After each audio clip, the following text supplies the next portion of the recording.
Now then, it's been a while since I used this camera for this.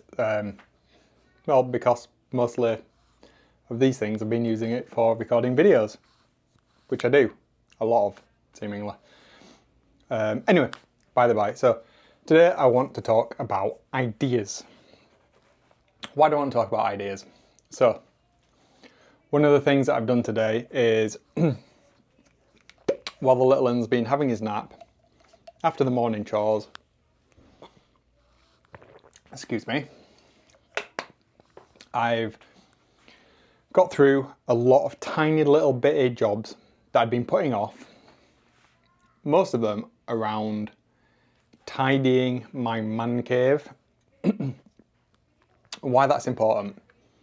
I'm naturally, some might say obsessively tidy, and I have a lot of ideas about a lot of things, and sometimes I get excited and I start doing things, or I'll stop because I don't want to forget it, and I'll do something else because I have to do that thing there, and I'll progress something to a point and then I'll leave it because then I won't have forgot that little thing that I needed to do, or that idea, that spark, that you know, that little bit of imagination, that thing that gets you excited about something.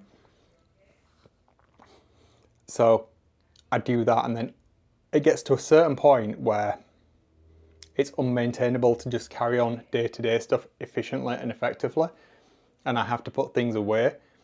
But I'm scared to do that sometimes, even though I have to do it because I won't say it's OCD, it's not OCD, but I really like a non-cluttered space, because then all the ideas that are vying for my time, the things that I want to do, the projects that I want to start, the other projects that I want to finish, the iterations of something I've already done, it's all there. I have to normalize it in a way that allows me to progress as a normal person.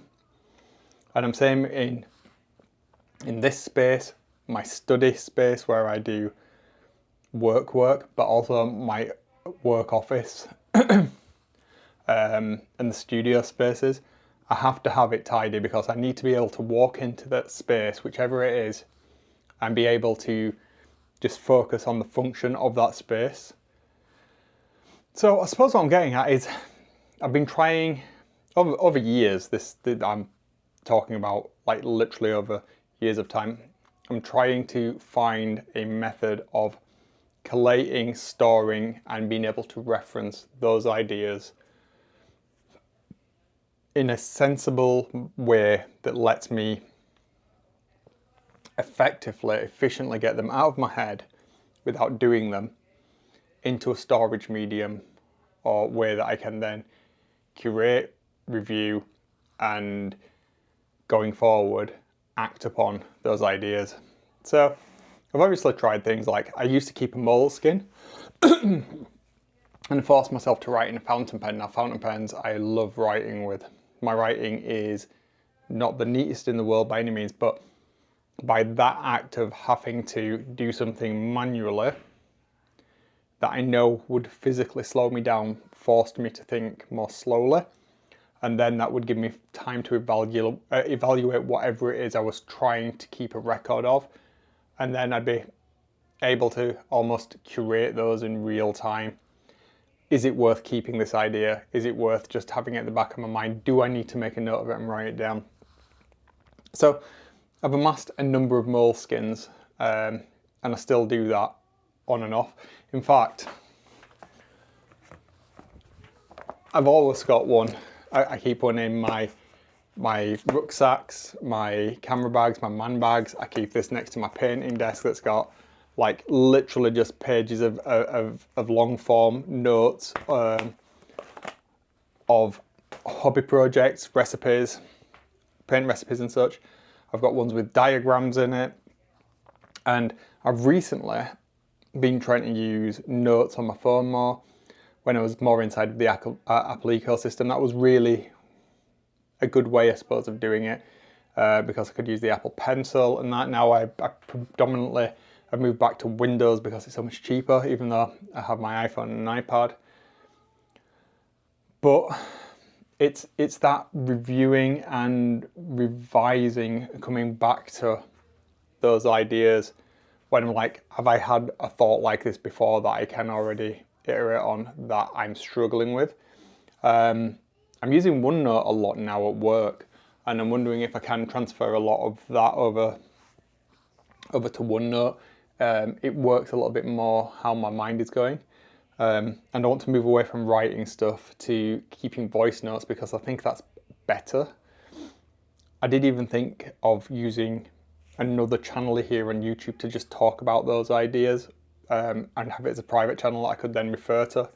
That's a possibility as well. So yeah, that's where I am today. I've managed to, I've jumped around a little bit there, but it's kind of that what's in my head. And again, I think it's this act of talking about it to somebody and getting it out. I don't really have anybody to talk to this stuff about. Or perhaps I do and I just don't. I don't know. That's a video for another time. But it's all internalized stuff, and it like, I get anxious if my work's basically, like, I get irky with my wife if she leaves something on my work desk. Like it's a house rule. Do not leave anything in my study on my desk. Just don't do it. I've had the same conversations with cleaners and such at work. It's like, do not leave things on my desk. Do not move things. I need to be able to come in and crack on. So this afternoon I wanted to get some hobbying done because I've not really done any for a while. I've got a big project here that I want to get finished for a visit from a friend. And I came in and there was just like, there were bits and pieces of things. There was an electronics project, some 3D printing stuff that I've got going on. There was half of a hardware project. There's the streaming setup that I'd started. There's my hobby stuff. And I was just like, no, I can't do it. There was I've just spent a couple of hours this afternoon finishing off the stuff that would take me 10, 15, 20 minutes, putting stuff away, made some notes of what's gone where, which ones I need to follow up on, and hopefully that's going to free my head space so I can still get a couple of hours in of my actual hobby this afternoon and still feel that I've not lost anything valuable and important. And now since becoming a dad, in fact, and having these constant worries about making sure my kid is going to be a sensible, well-adjusted person that wants to learn stuff themselves, I've started to kind of make notes for him of stuff that I probably won't get around to in hopefully in my lifetime, or hopefully I will get around to it. But you know what I mean? It's like, I want him to be able to kind of like iterate on some stuff that I might have already thought about for me at this point in my life that might be useful to him if I'm ever not around to pass those on to him in a kind of like father-son way. So I want to come up with a way or a solution, a system, a process that is accessible to him as well. And as he's kind of starting to grow into himself and have his own ideas and thoughts, opinions and stuff, that's something that we can share as like a dad and son kind of thing, which is something I never really did. So that'd be kind of cool as well, to be honest. Yeah, right, I'm good. That's it. That's today's video, and hopefully it will lead into more videos going forwards that are a little bit more functionally interesting like this one, rather than me just going off on one. I'm not going off on one, but you know, less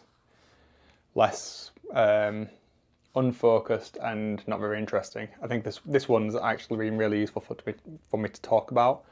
Yeah, cool. All right, have a good Saturday. I will see you tomorrow, and don't murder anybody, or kill them, or shrine poison, or assassinate, or hire somebody else to kill somebody on your behalf. Don't do any of that things. Probably.